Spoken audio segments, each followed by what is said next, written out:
Ladies and gentlemen, good evening. Evening with Gelda program present you today none other than the talented poet Robert Gillette. His birth name came from Cherokee Nation of western New York, half Navajo and one quarter Cherokee and French. At the age of 9, he started studying poetry and writing from his mother in 1969, before roaming computers and cell phones. Fortunately, his mother at that time worked for a publication company out of Buffalo, New York. Writing Western love and mythology stories, she would have him read each book or portrait she would write. Or if he didn't, she claimed she wouldn't publish this. He wouldn't read. He feels in love with writing and reading because of this. His mother always looked for his opinion on everything she wrote. In that time, publication was very hard. Even so, his mother had won many awards, especially IQ contests. Robert has learned many different styles of poetry. He has been writing ever since haiku and tanka were his favorite styles. Along with stories from India, Simba was his favorite book as a child.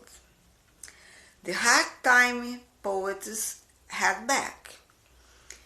In those times, he was determined to one day find a way to make things easier for writers to get a publication. Thanks to technology, that time has come. For 10 years on Google+, he has developed his own publication team. Many poets on Facebook were members on Canvas to My Soul on G+, now of 3 years on Facebook too. He also helped poets to get world recognition Gogoshi. His discovery on Gogoshi that this poet's master was founder of Gogoka in 1957, creator of freeform extremely like Tenka. He owns Gogoka USA with the master Cherokee's blessings. Once have system groups in every country. This has dwindled down to 3 remaining groups in Romania, Italy, and his group in USA. With Master Cherokee's blessings, he accomplished what he had set out in his endeavor to westernize Gogoka style. His ownership of Canvas to My Soul, which honors all forms of art, along with his groups Whisper of the Heart, there is cult related. He has publication team on 2 groups, Canvas and Gogoka. This team has created recently Group's blog. He said that he still never gives up his quest for the benefit of poetry world and artists of all kinds. Wow! Great bio indeed, my poet. So come on let's start our interview.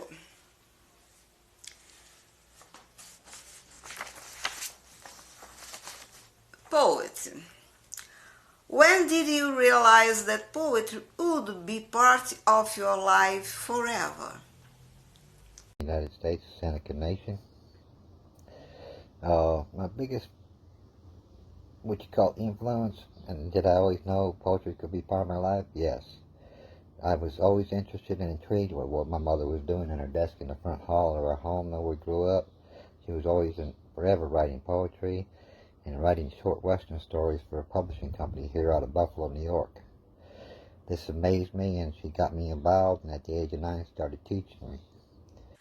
What literary influence did you receive to develop your aptitude as poet? My biggest influences would be narrators that they used to have back in the 60s and 70s on public broadcasting system called PBS. They would have professional narrators get on there, and my favorite one of all times is Spencer Price. He put so much emotion in his narrations. I just fell deeper in love with poetry. In your opinion, can we say that poesy is the most beautiful way to make literature reach the real world?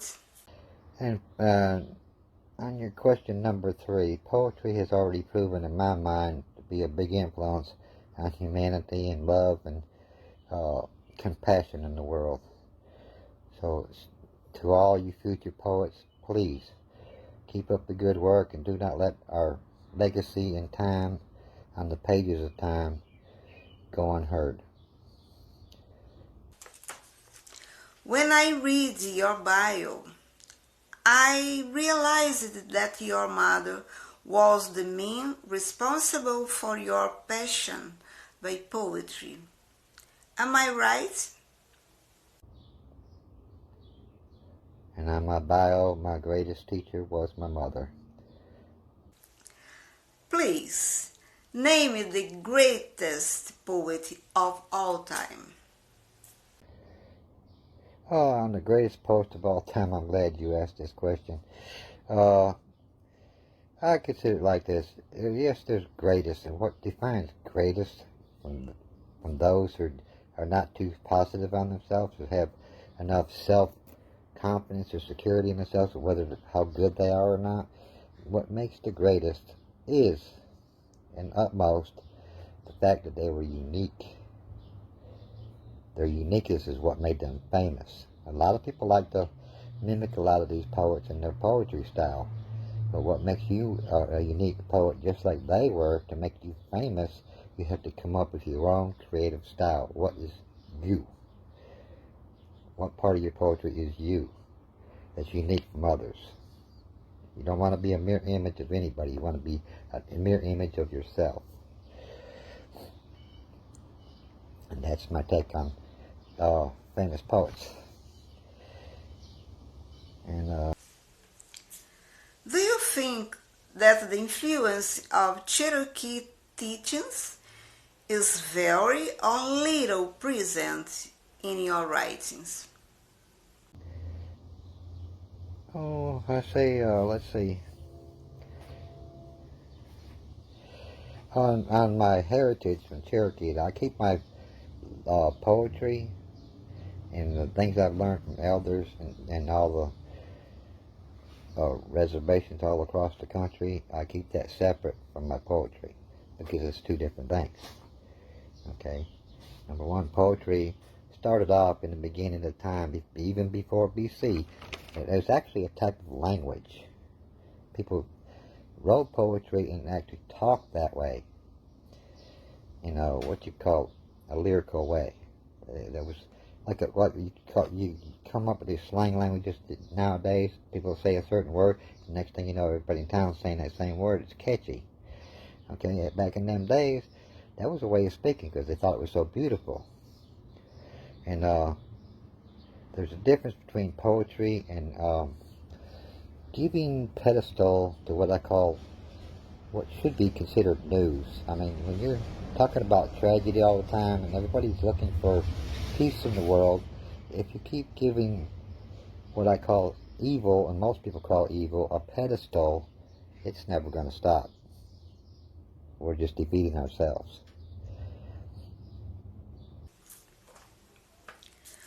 Please define in one word what poetry means for you. And how I define poetry in one word would be life.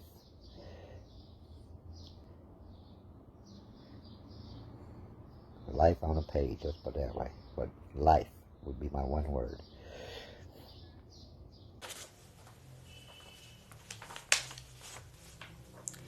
What's your advice for the new generations of poets?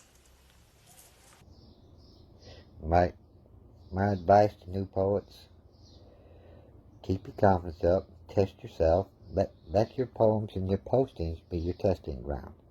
Don't get discouraged, because people like me, I'm out there looking for your treasure.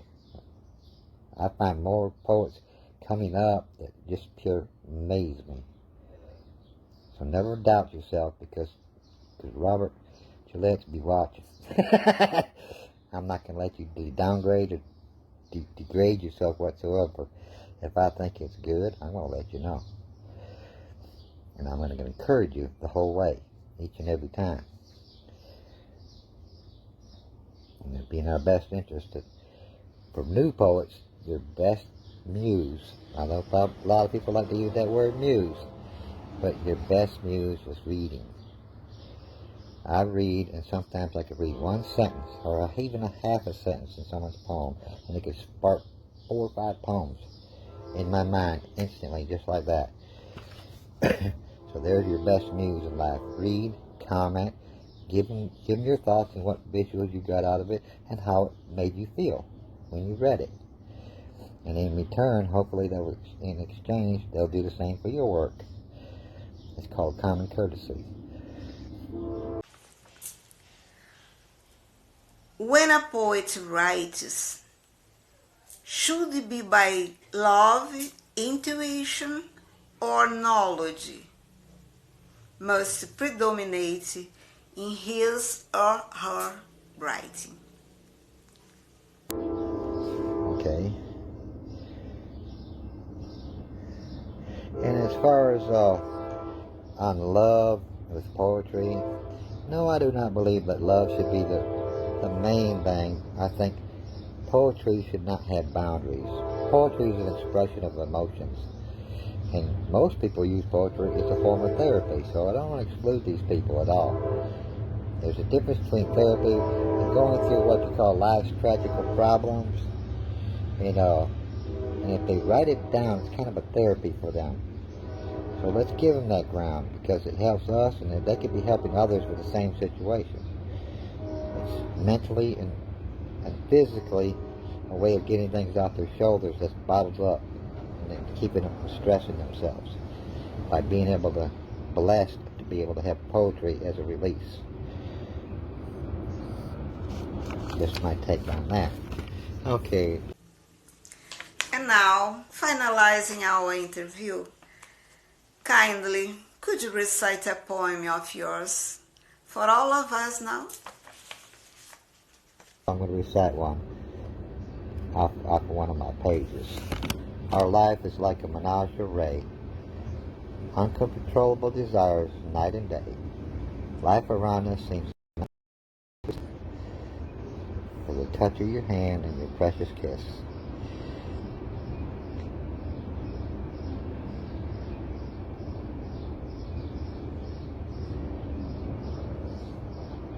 Life around us seems nice to exist. Give us wings and set us free. Together forever we'll forever be. Thank you for this interview, Gelda. I'm deeply honored.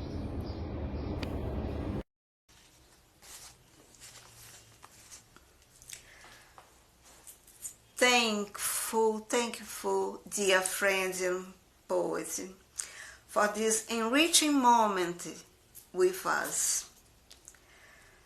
And you guys, I would like to meet you in the next Sunday, okay? See you!